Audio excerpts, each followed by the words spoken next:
টাকাটা গুনলাম আর ওনাকে মানে প্রোডাক্টটা পাওয়ার পরে একটু খুশি হয়েছে আর আমি ধন্যবাদ দিয়ে চলে আসলাম। একটা ক্যাপচার করবি না বেটা, এই মোমেন্ট একটু ক্যাপচার করবি না? আমগো ব্র্যান্ডের কি হাসি, এটা তো আমগো ব্র্যান্ডের হাসি রে ভাই। অবশ্যই অবশ্যই প্রোডাক্টটা হাতে পেয়ে খুব খুশি হয়েছে যে এরকম একটা প্রোডাক্ট একদম বাসায় আইসার গেটের সামনে এনে দিয়ে গেছে। মানে করিয়ে থেকে এই প্রোডাক্টটা আনতে গেলে তো পসিবল ছিল না।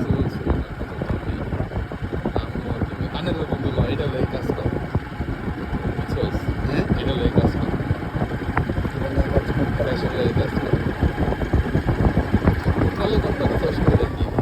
প্রোডাক্ট তো আসি, প্রোডাক্ট সোর্সিং করি এটাও দেয় তুমি না। কারণ ওই যে এটা কি তোর, এটা কি ওরা কি হ্যান্ডেলিং করে কোনো? হ্যান্ডেলিং না, ওরা হচ্ছে রিসেল করে, মানে মাল আমার কাছে আছে, হ্যাঁ হ্যাঁ ওরা খালি মাল বিক্রি করে আর একটা কমিশন নেয় বাস।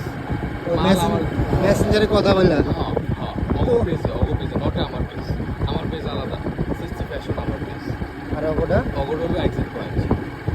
মানে ওই যে জিয়াদের একটা কনসেপ্ট তুই শুনিস নাই, ওর প্রোডাক্ট 4-5টা পেজে বিক্রি করে, এটা লাইক এরকম।